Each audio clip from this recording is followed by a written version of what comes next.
Hello everybody and welcome back to the Yellowstone Yams Dynasty here on College Football 25. We got a special one going today as East Carolina comes to town. Now for those of you new around here, I spent 3 IRL years and 10 seasons in the SFA building East Carolina into a national champion. So we're going to take them on today. Both 4-6 and both have their last chance at getting bowl eligibility. And East Carolina comes into this game 4-6, 9th in the American, despite being a 78 overall. Their quarterback is Jake Garcia, the redshirt junior, field general archetype, okay speed, good throw power. Their running back is Rajay Harris. This is a guy that I know very well from my time as their head coach, so we'll see what he can do today. They're pretty deep at receiver with Soul at number 1. Wright Jr. at number 2, and Jari Patterson in the slot. The Yams had some trouble with the tight ends last week against UTSA, so we got to watch out for Casey Kelly and Desirio Riles.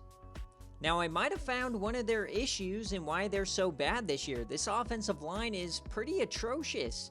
75 overall, 76 is the highest it gets. But looking at this defense, man, I am scared. This defensive line is going to kill us. Leon Fox is going to have to be quick with the release, quick on his decisions today. These linebackers are very capable and a lot of speed and talent in the secondary. Revel is their best player on the team. Brown Murray and Ellison here as well, all great speed. And then in the back, you got Gavin Gibson and Dontavius Nash.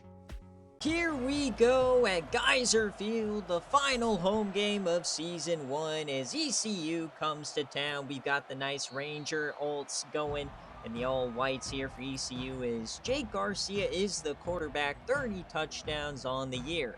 We'll see if they can have a good day today. First play, a handoff to Harris. He gets some room and gets about 4. Second down now here for Garcia, and he's going to keep it, get some room, a first down and a little bit more. 3rd and 11 though. Garcia has plenty of time, not a good look, and finds his man. It's Kelly, the tight end. That could be a problem here today. We got to stop it. Couldn't stop it against UTSA last week as Bond checks in. He gets a first down. Inside the 30, pretty immediately here. Garcia over the middle and contested catch. Henley was all over him. Inside the 10 now. Quick throw and oh, that's going to be a touchdown for Kelly. Quick strike here for the Pirates. They must have watched film from UTSA and just did that right on our dome. So here come the Yams now down a quick 7-0. Leon Fox hands this off to Spurlock. Seems like we always do an outside run to start a game. 3rd and 9 though. Fox has some time, throws it over the middle, short and behind Sledge. That's going to be a 3 and out.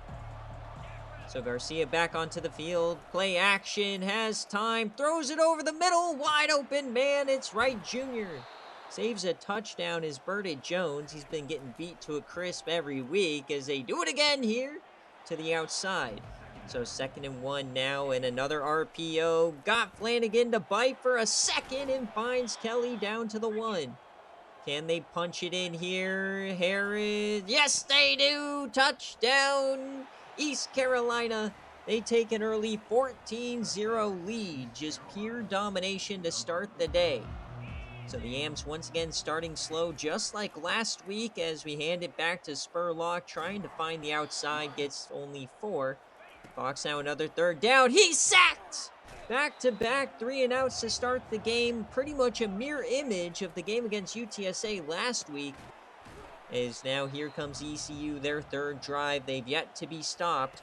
Bond gets the carry outside, gets another first down with ease. 1st and 10 across the 50. Garcia, once again, plenty of time. Throws it deep, and he finds Soul. A beautiful play against cover 2. And it just seems like it could be one of those days as they angle it outside. Touchdown, East Carolina.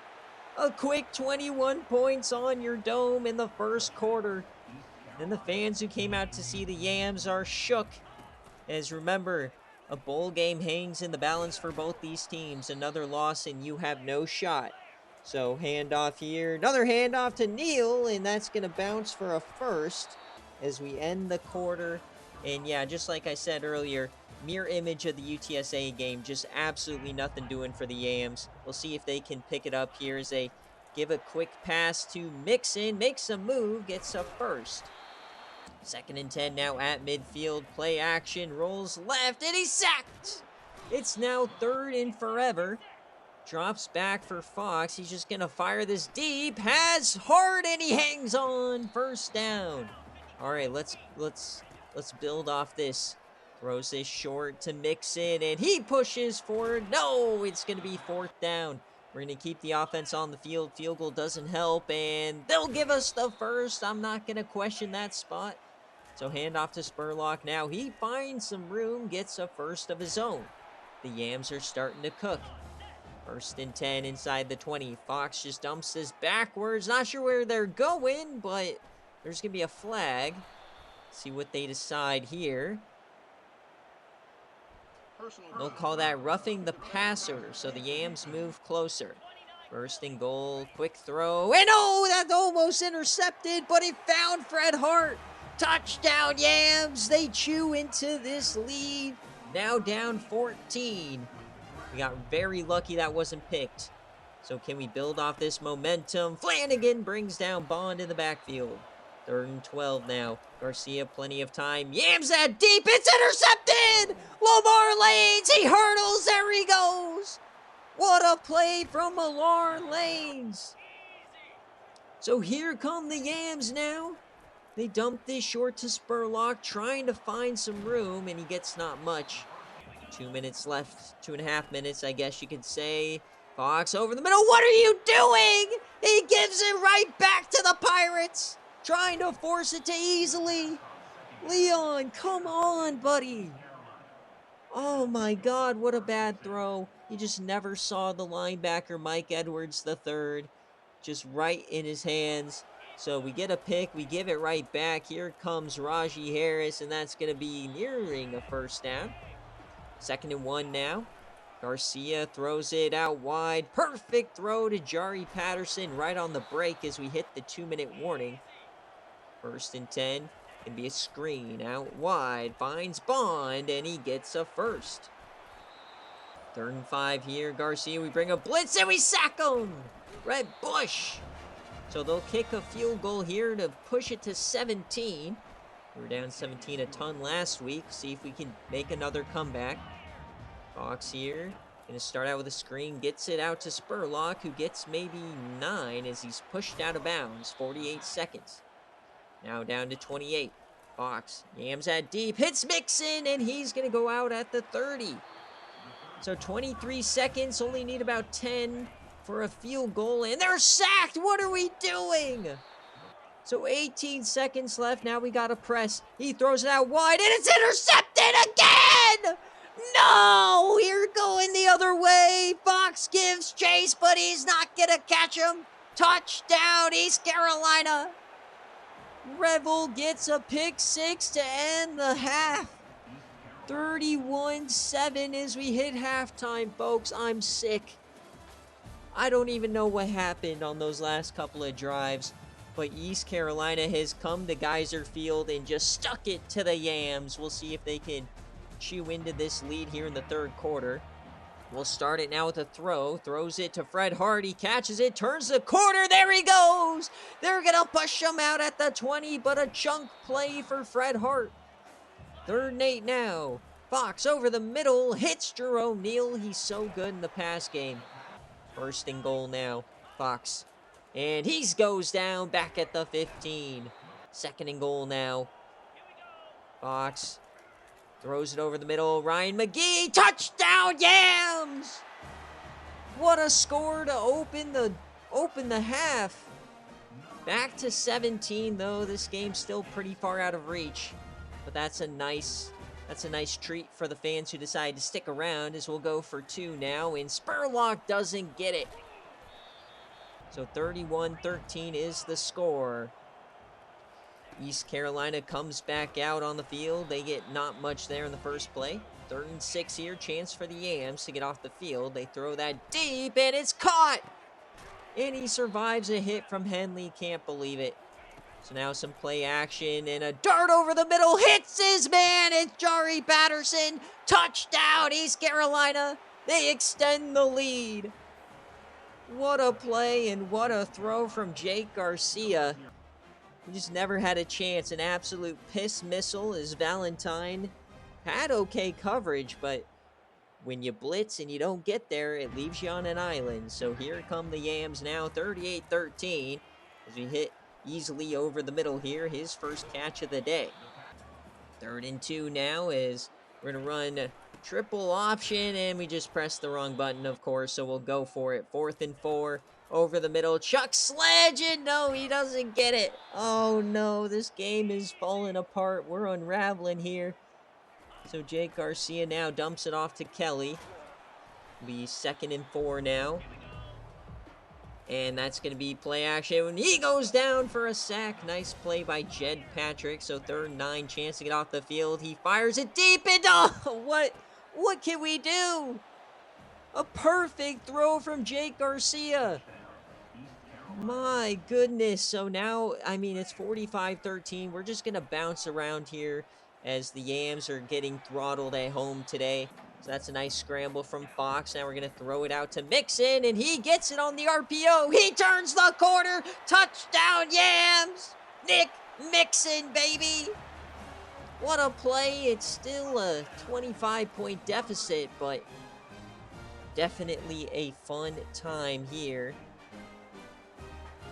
So now we'll catch back up a little bit later with East Carolina. Is like I said, we're going to bounce around the rest of the day, and that's a 1st down on a 3rd down to end the 3rd quarter. 45-20. Check out the rankings here. We'll check out some scores a little bit later. But a 2nd and 13 here is Jake Garcia. He's going to keep it. He finds the outside, gets past lanes, and boink! The ball's on the ground. What a hit from Henley. Now we got to review this, see if this was actually a fumble. And yep, helmet right on the ball. What a hit there from Henley. So the Yams get a free possession here. Still an outside chance that we could come back, but it's 4th and 8. Fox over the middle, hits Mixon. That's going to be a 1st down. Nicely done. So now fresh set of downs here. We're going to roll left, throw this to Fred Hart, and he breaks a tackle, makes a move, gets the 1st down. What a day from Fred Hart.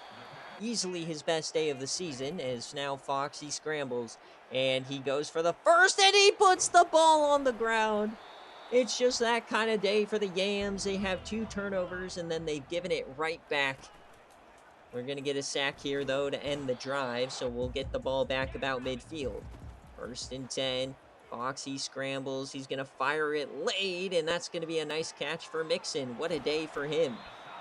So 1st and 10 now. Quick throw out wide. It's going to be Mixon again. Breaks a tackle inside the 10, down to the 2.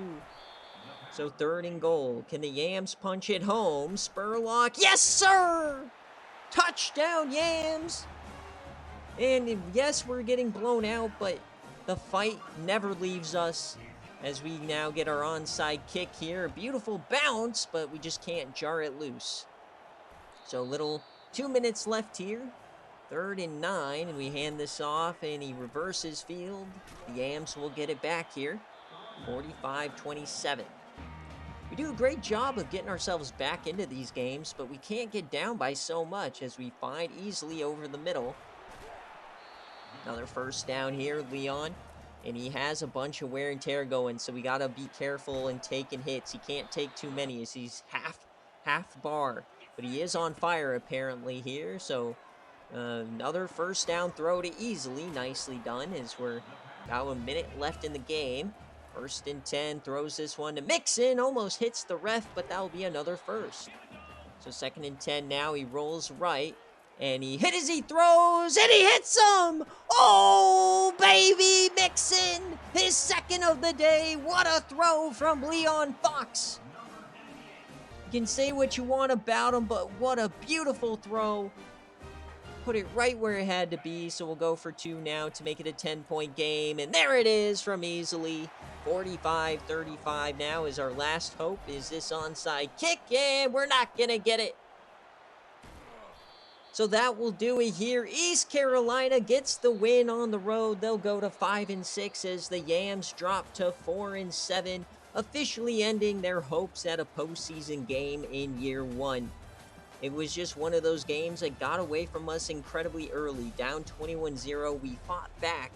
But anytime you give up 90% completion percentage, it's not going to be a fun game. Very similar to the New Mexico game a couple of weeks ago. But we just gave up too many big plays, and we just couldn't find our way all the way back. Just ran out of time. And just one, yes, that pick six, but also we got 2 turnovers today. And then we give it right back 2 plays later on both of them. So, you know, it's like we didn't even turn the ball over at all. I really like the way the offense played outside of the run. The run just did not work today at all for us here. But Leon Fox, 29 of 42, 395 yards and 4 touchdowns, 2 interceptions. Like I said, I love the way he played outside the interceptions. Spurlock just could never get the ball rolling. And then obviously once you're down 21, you got to kind of just throw the ball. And receiving, Mixon, an incredible day along with Fred Hart. 11 receptions, 190, 2 touchdowns, and 99 yards for Hart as well. Breakout game for him. Finally living up to his potential. And the blocking wasn't too bad. 4 sacks today, but we threw it a ton. And on defense, Flanagan does his thing. 4 TFLs. We got 2 sacks, though, from Rhett Bush. Interception was from Lamar Lanes. And we had no deflections, but we did get the fumble. That might be our first fumble of the year. And Jake Garcia, 19 of 21, 90% completion percentage, and 3 touchdowns. They didn't really have to run the ball with Rajee Harris all that much, and they didn't really do it that well. So I was pleased with that at least. But once again, a tight end kills us. And then also Jari Patterson with those big chunkers throughout the game didn't do us any favors. And on defense, I mean, they just played their hearts out, played very well. Gave Edwards a freebie interception. That one pissed me off. 4 sacks, 2 interceptions, and then they took 1 all the way back. We'll do it today for the Yams. So for Chad Barber and his upgrades, he will not get to level 6, but gets a nice little chunk here. Despite having a bunch of wear and tear, Leon Fox will not miss the season finale. USF takes down Charlotte here on the road. Could be a critical CFP matchup here. Memphis takes down UAB in another game that could impact the CFP. Busy week in the Mountain West as North Texas takes out UTSA. Washington State dominates Utah State. ECU beats Yellowstone. Nevada takes down UTEP. Oregon State bests Air Force. And A&M absolutely throttles New Mexico State. I absolutely love that one. And New Mexico beats Hawaii on the road. Here's a look at the Mountain West with only a couple of weeks to go. And my oh my, nobody is fighting for that CFP bid, as our champion is going to have a guaranteed 5 or more losses. Utah State and UTSA are currently in that position. Nick Mixon gets Mountain West Offensive Player of the Week with his 11 receptions, 190 yards, and 2 touchdowns. A&M gets Defensive Player of the Week with 2 sacks, 2 forced fumbles, and 2 recoveries, as Texas State gets the Offensive Player, 246 receiving yards, and 4 touchdowns. In the Mountain West, it's Nick Mixon. We just talked about him, but New Mexico gets Nigel Williams with 3 interceptions. Your Heisman watch this week has Connor Wegman taking out Jalen Milroe for the top spot. With just a few weeks away from conference championships, this is what the CFP could look like. Clemson, Alabama, Oregon, and Kansas State gets those byes, with Memphis getting that last auto bid. And here's an updated look at the top 25. Niles Ingram joins the Yams, the 1-star fullback from Colorado. We also get a commit from Bobby Mallory, the 1-star tight end. A tough update this week as we do get 2 commits. We get into the top 3 for a couple of guys, but Bill Landry to Colorado and Rudolph to Colorado State. They continue to take all of our prospects. With 2 new commits, we are now up to 9 on the season. Here's an updated look at all of our battles. We've used all the points we possibly can on visits and sending the house, trying to wrap up these battles here. And with all the extra points, I go ahead and have scouted everybody. Aviles looks to be an 83 kick power. That seems pretty good. Ryan Bolt has the speed and the pursuit. I thought he did, but they're saying he's a bust, so he's probably more of a developmental guy. And same thing with the rest of these guys. Remember, this is the bottom of the barrel. If you're unfamiliar with our recruiting rules, check the links in the description. But that's about it for today. So with our new commitments, we're now up to rank 106 in the nation, just edging out Western Kentucky. So that's going to do it for this week's episode, folks. If you enjoyed it, click like and subscribe to the channel. I know we didn't make a bowl game, but it was still a fun episode against ECU. But next week, we have the season finale as we take on Boise State on the road, seeing if we can end it on a high note.